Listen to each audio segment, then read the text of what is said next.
All right, let's get into Mark chapter 4. This chapter is incredible. It really plays out like a movie. You've got two big acts. First, you have Jesus, this master storyteller, telling these incredible, kind of mysterious stories from a boat. And then it ends with this insane display of power on a stormy sea that just leaves everyone completely stunned. So let's jump right in. Okay, so let's start with verse 1. Try to picture this. We're right there by the Sea of Galilee. You can almost smell the water and hear the buzz from this huge crowd. I mean, there are so many people trying to get close to Jesus that they're literally pushing him right into the water. So what does he do? He hops into a fishing boat, has them push it out a little from the shore, and boom, he's got a floating stage. And the shoreline itself, with all those people, it's like a perfect natural amphitheater. What an opening scene, right? So from this boat, he starts teaching. Verse 2 says he taught them a lot of things using parables. And a parable is basically, it's a simple story about everyday life that's got a much deeper hidden meaning. And his first one, it's all about a farmer planting seeds. Super relatable for everyone listening, right? But here's the thing. This story isn't really about farming. It's about us. It's about how different people hear and respond to a message. Okay, verse 3 kicks it off. Listen, a farmer went out to sow his seed. So let's follow where this seed goes. First up, verse 4. As he's throwing the seed, some of it lands on the path. You know that hard-packed dirt where everyone walks? Just picture it. The seeds just bounce right off the surface. They can't get in. And before you know it, whoosh, a bunch of birds just swoop down and gobble them all up. Gone, just like that. All right, what happens next? Verse 5 tells us some of the seed landed on rocky ground. There's only a thin layer of soil there. So imagine a little green sprout shoots up super fast.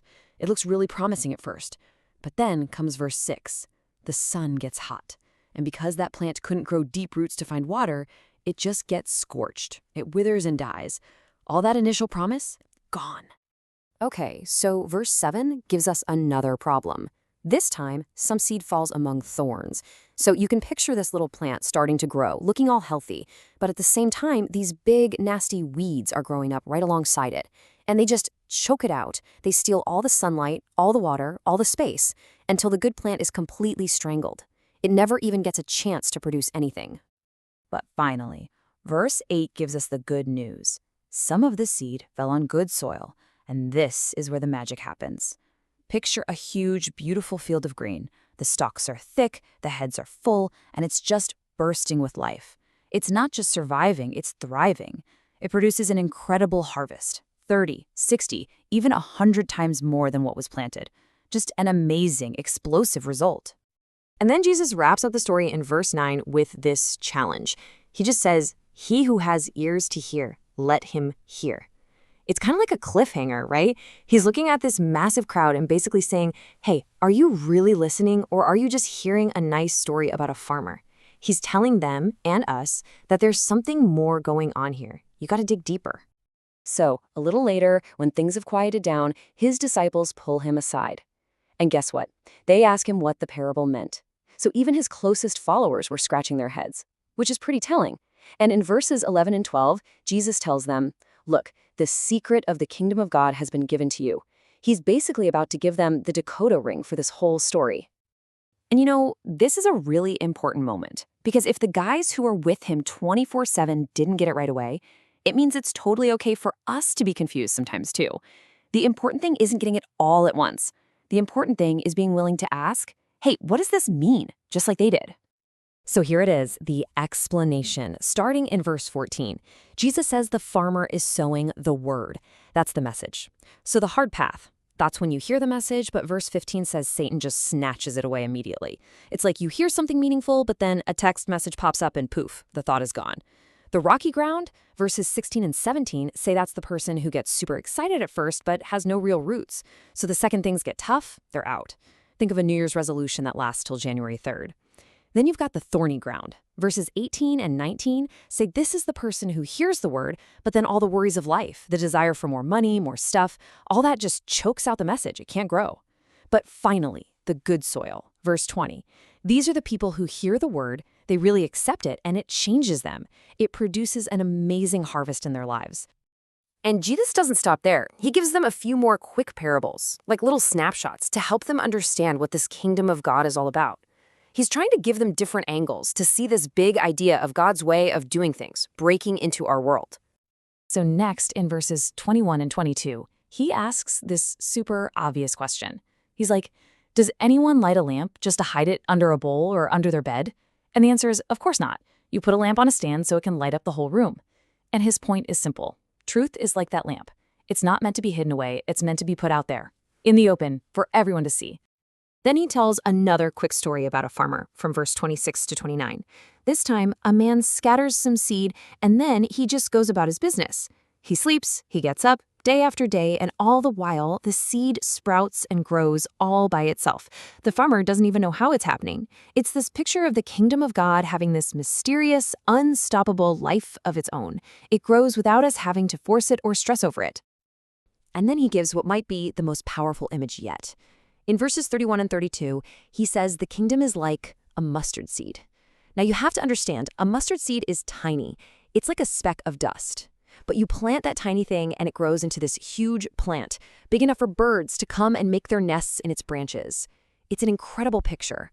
From the smallest, most insignificant beginning imaginable comes something huge and life-giving that impacts everything around it.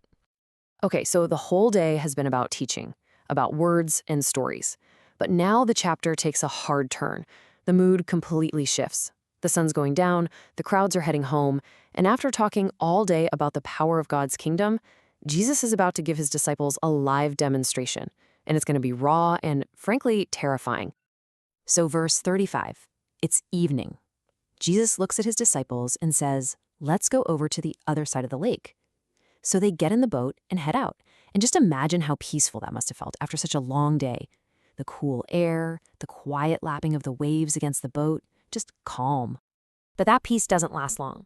Verse 37 says, out of nowhere, this furious squall comes up. We're talking a massive storm. The wind starts howling. The waves are getting huge, crashing over the sides of the boat. Water is pouring in. That calm evening has turned into an absolute fight for their lives in a matter of moments. And get this, where's Jesus in all this chaos? Verse 38 tells us he's in the back of the boat, sound asleep on a cushion. Meanwhile, these disciples, and remember, a lot of them are expert fishermen who know this lake, they are completely freaking out. They're terrified. So they rush back, they shake him awake, and they scream at him, "Teacher, don't you care if we drown?" It's not just a question, they're accusing him. So in verse 39, Jesus wakes up, no panic, no rush. He just stands up, looks at this raging storm, and speaks to it. He says, "Quiet, be still." And instantly, everything stops. The wind dies, the waves go flat. 1 second it's chaos, the next, it's dead calm. The silence must have been just shocking. And in that stunning silence, Jesus turns to his terrified disciples, and he asks them in verse 40, "Why are you so afraid? Do you still have no faith?" It's a really sharp question, isn't it? He's not really talking about the wind and the waves anymore. He's pointing to the storm of fear that was raging inside of them. And the disciples, they're just speechless. Verse 41 says they were terrified. And you have to catch this. They were afraid of the storm, sure, but now they are way more afraid of the man who just stopped it. They look at each other and ask the question that just hangs there at the end of the chapter, who is this? Even the wind and the waves obey him. And that's really the question for all of us, isn't it? Who is this man? And what does that kind of power mean for the storms we face?